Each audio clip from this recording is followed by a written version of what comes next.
Welcome to Porchlight Voices, where families navigating life's unexpected turns, especially those raising children with autism.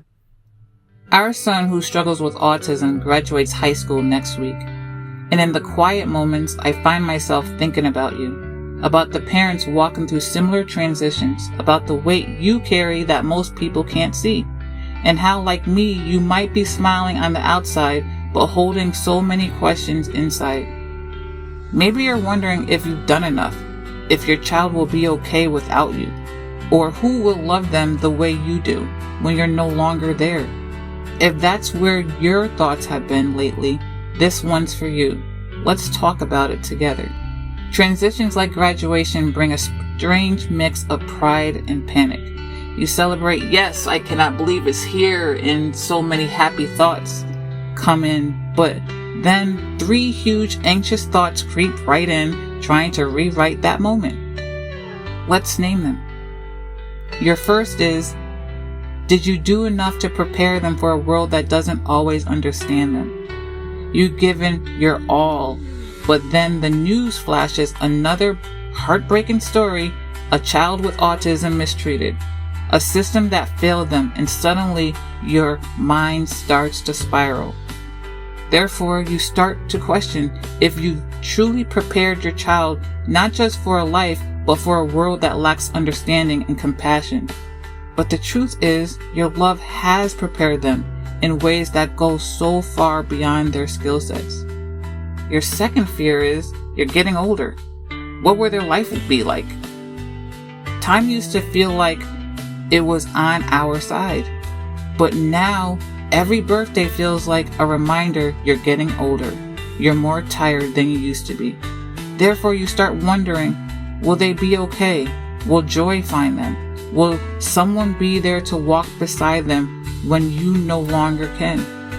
But even in the uncertainty, you keep showing up. You keep planting seeds of stability and love that will outlast your presence. And your last fear, who will love and protect them like you do when you no longer here? This is the one rarely speak about, but it lives in you. Quiet, constant, heavy. Therefore, you carry the ache of wondering who will understand their patterns, their brilliance, their language without words. But your love is not fragile. It's generational. It leaves fingerprints on everyone you've trusted to walk this journey with you. This week, I came across a phrase, die with a smile. At first, it felt heavy and final, almost too much. But then I paused. I realized it's not about endings, it's about peace. Therefore, I took it as an invitation to stop gripping the things I can't control and start embracing the things I can. Letting go isn't giving up. It's choosing presence over panic, faith over fear, trust over tension. So when those thoughts creep back in, tell yourself, so what? Today's flicker is this. You're not too old to change your story. Maybe your hands feel tired. Maybe your heart feels full and broken at the same time, but you're still here. Therefore, the story isn't over. You still have a voice. You still get to speak life into the next chapter. So what does all of this mean for you? It means you don't have to wait for peace to show up. You don't have to hold your breath for permission to breathe again. Even if your situation hasn't changed, you can. Even if the fear still whispers, you can speak back with hope. You've already survived so much.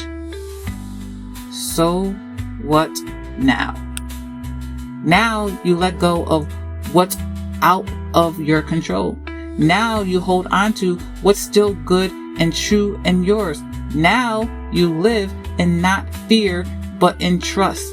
And maybe, just maybe, what it means to die with a smile, not at the end of your life, but at the end of this worry, this season, this breath. So here's what I want you to do.